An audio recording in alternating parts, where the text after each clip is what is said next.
Hello, good evening. कैसे हैं आप लोग? फिर एक नए वीडियो के साथ हम आपके सामने हाजिर हुए हैं। पिछले क्लास में हम लोग समतल दर्पण के गुण के बारे में पढ़े थे।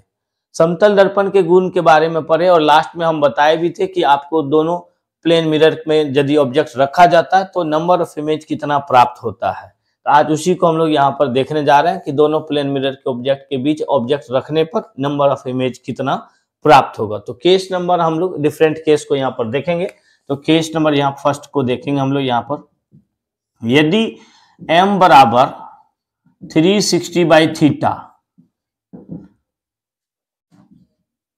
सम संख्या नंबर ऑफ इमेज प्रतिबिंब की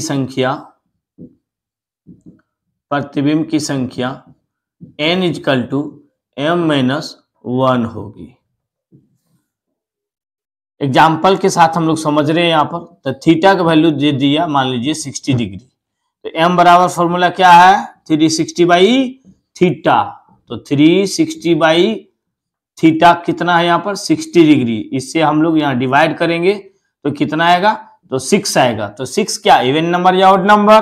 तो शायद आप लोग समझ गए होंगे इवन नंबर है। इवन नंबर के केस में क्या करेंगे?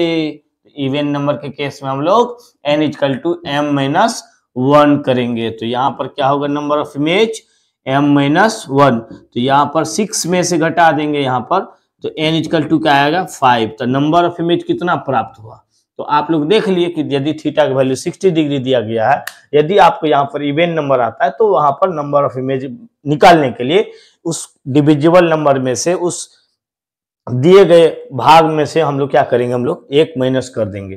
अब दूसरा एग्जाम्पल के साथ हम लोग चलते हैं। तो थीटा का वैल्यू दे दिया है 90 डिग्री, m बराबर 360 बाई थीटा। तो थीटा का वैल्यू यहाँ पर कितना दिया है? 90 डिग्री। और यहाँ से डिवाइड करिए तो कितना आएगा? 4। ये 4 सम संख्या विषम संख्या, शायद आप लोग जान गए होंगे 4 सम संख्या है। तो सम संख्या केस में हम लोग क्या करते हैं? n equal to m-1। तो यहाँ पर कितना आएगा? 4-1 अर्थात क्या हो गया? 3। तो नंबर ऑफ इमेज कितना आ गया? 3 आ गया। तो हम लोग इस केस को हम लोग फाइनली देख चुके हैं। अब आप लोग इसको स्क्रीनशॉट ले सकते हैं या इसको आप लोग राइट डाउन कर लीजिए। तो आप लोग लिख लिए होंगे। फिर केस नंबर 2 में चलते हैं हम लोग।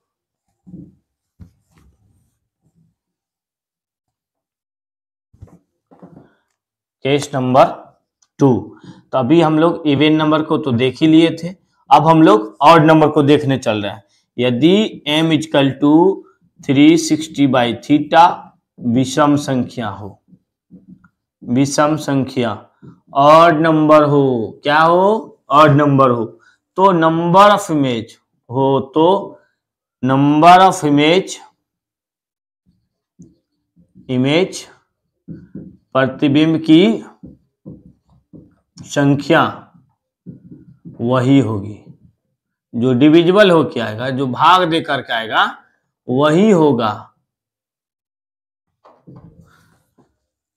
एक एग्जांपल से समझिए यहाँ पर। तो थीटा का वैल्यू दे दिया 120 डिग्री।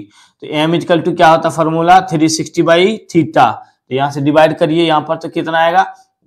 360 बाई थीटा का वैल्यू यहाँ पर 120 डिग्री। तो यहाँ से आप डिवाइड करिए तो क्या आएगा? 3। तो 3 क्या है? ऑड या इवन? ऑड है। तो आप लोग जान गए कि ऑड में हम लोग m आया तो नंबर ऑफ इमेज भी वही रहेगा, अर्थात n इक्वल टू क्या होगा? m कितना यहाँ पर? 3 है, तो n भी कितना आएगा? तो 3 होगा।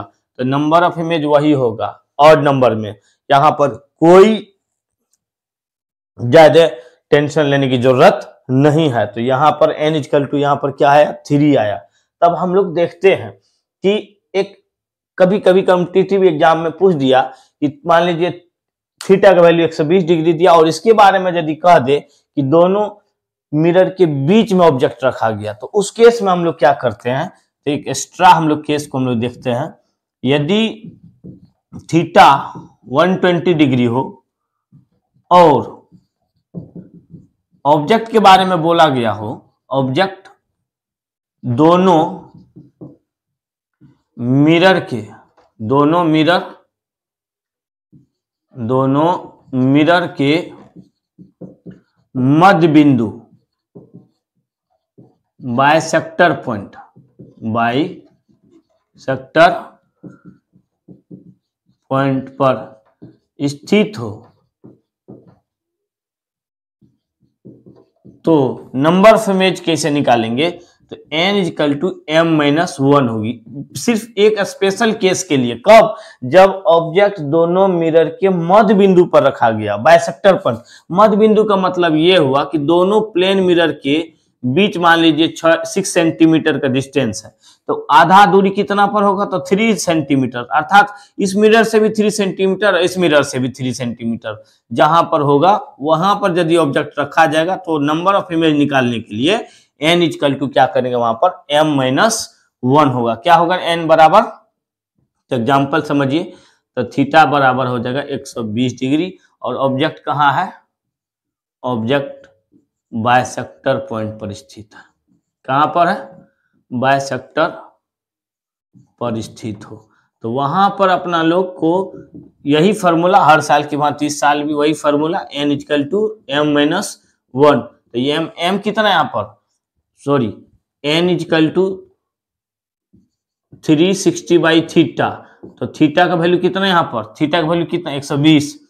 तो 360 बाई थीटा 120 का डिविजिबल होगा 3, और यहाँ पर तो बोला गया है कि बाइसेक्टर पर है, तो इसीलिए यहाँ पर हम लोग n equal to m minus 1 करेंगे, तो 3 माइनस 1 अर्थात क्या हो जाएगा? 2 आंसर आएगा। तो कब? जब ऑड रहे, और ऑड के बारे में ये भी बोला गया है कि ऑब्जेक्ट बाइसेक्टर पर स्थित हो, तब n equal to m minus 1 होगी। तो इस केस को भी आप लोग राइट डाउन कर लें, स्क्रीनशॉट कर लें। ओके, कर लिए होंगे। फिर हम लोग चलते हैं नेक्स्ट थर्ड केस में।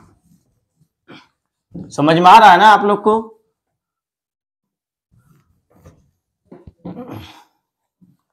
कमेंट भी कर सकते हैं। आपको यदि कोई प्रॉब्लम भी होगा, कोई अपना पर्सनल प्रॉब्लम होगा, तो आप अपना कमेंट से बता सकते हैं हमको। आप तो उस कमेंट को हम लोग पढ़ेंगे और आपको हम सॉल्यूशन को, उस समस्या का सॉल्यूशन देने का प्रयास करेंगे। तो केस नंबर यहाँ पर थर्ड।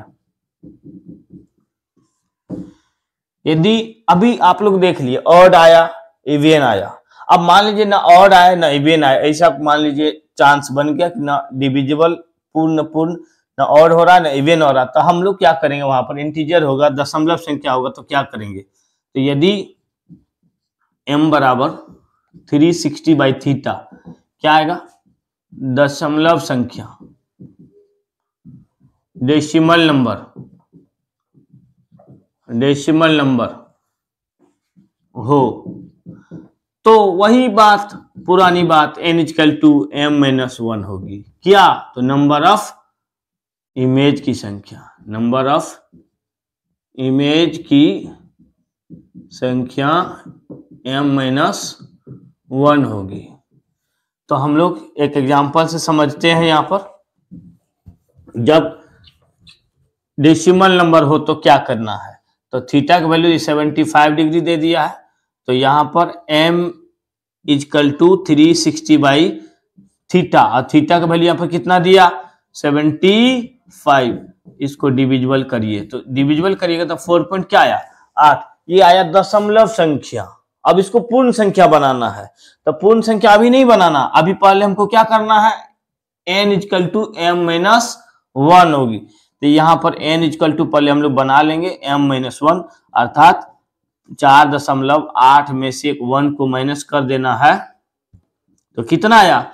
3.8। अब देखिए यहाँ यदि 5 या 5 से ज्यादा होगा तो एक अंक पहले वाले में जोड़ करके पूर्ण संख्या राउंड फिगर में हम लोग बना लेते हैं। यहाँ पर कितना आएगा? तो 3, अर्थात यहाँ पर क्या आया? 4 आया। नंबर ऑफ इमेज कितना आ गया? फिर से एक बार रिपीट कर देते हैं कि यहाँ पर यदि आपको 5 या 5 से ज्यादा रहेगा तो यहाँ पर एक अंक यहाँ पर ऐड कर लीजिएगा। एक अंक ऐड करने से जो नंबर आएगा वही नंबर आपका नंबर ऑफ इमेज हो जाएगा। धन्यवाद। Thanks for watching video.